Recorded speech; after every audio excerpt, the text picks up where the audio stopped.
Good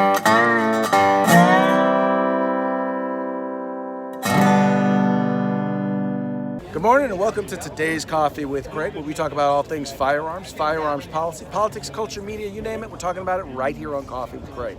So please take a moment, like and share the program. Also, make it a point, subscribe to our YouTube channel and follow us on Facebook. And make sure in both cases hit the notification button so that you can get alerts as soon as we go live and participate in the live chat as the show is taking place. Finally, please make sure that you guys visit FPCgear.com.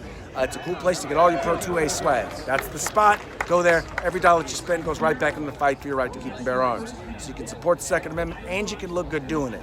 It's FPCgear.com. Here in Washington, D.C. at the Rally for Your 2A Rights, just speaking with rock stars in the gun rights community.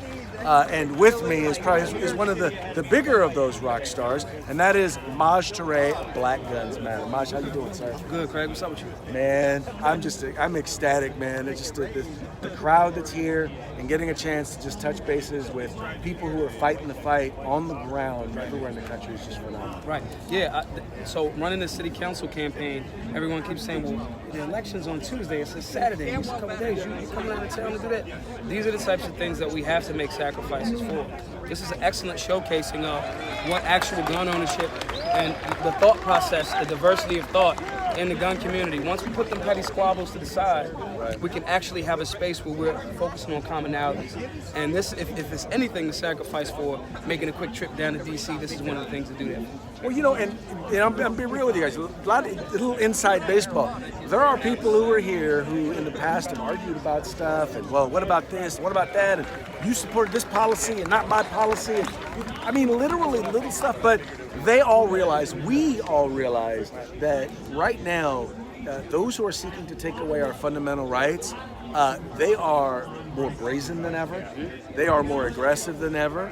And they're coming after us. And if we don't stand together, we're going to hang separately. Right. And that's the reality of the situation. And I think that showcasing a bunch of these women and men being able to be in that space and say, again, we'll argue next week. Right. You know, later on, we'll fight about these petty squabbles. But it's like your brother. You fight with your brother in the house, fight. But when we go outside, nobody's jumping my brother. Right. My brother's not letting anybody jump me. Exactly. You know? And so this is a showcase of that. Right. So many people said it couldn't get done. You know, it's too short, so it's not enough time.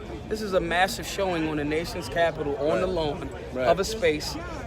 In a time where, you know, we more so than any, where we need this type of common unit. And where they're going out of their way to try and shut us up. Absolutely. They don't want us. They don't want to hear us. They don't want to hear us. Absolutely. Now, you're running for city council, and you're doing so in a city that's not necessarily known for being pro-Second Amendment.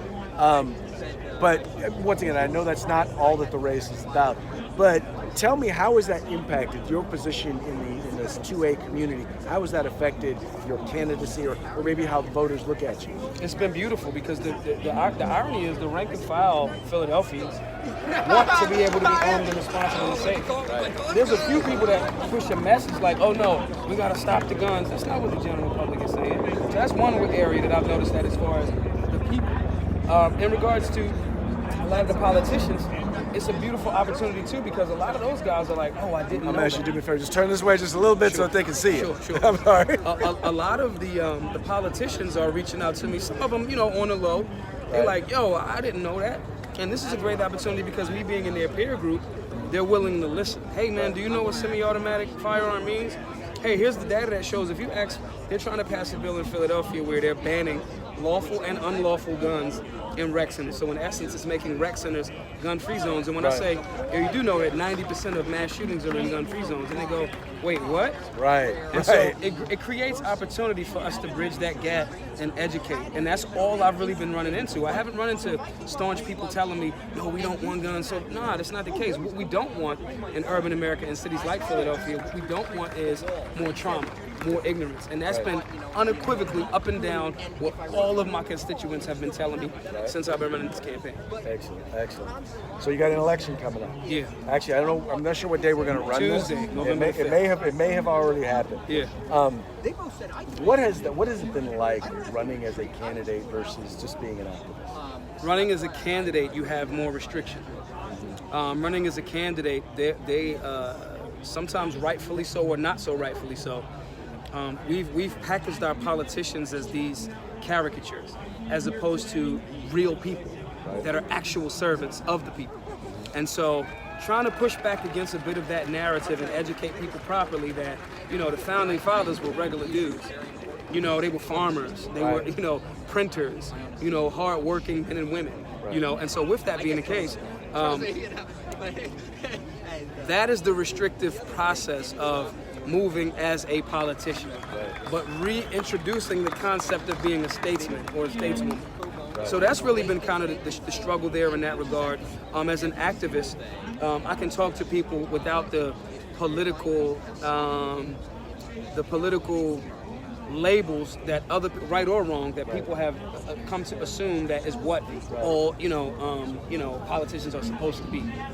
So as an activist, I'm not under that glass ceiling, but it's fine. No, it can still be a glass ceiling, but we'll just push the ceiling up. We'll just push that ceiling up. Amen. I like that. If people want to follow the work that you do with Black Lives Matter, how about that? If they want to support, follow the work that I'm doing, and if they want to support, they can go to the links. Maj at Maj Toure, MajToure, on social media. They can go to majforphilly.com.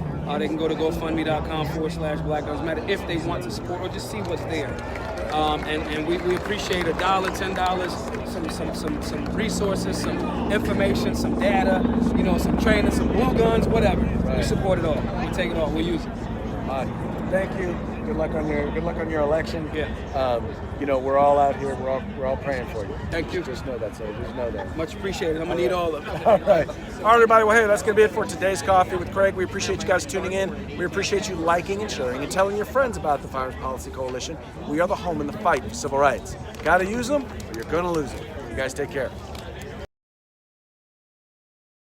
If you like our videos, follow, subscribe, like, and share.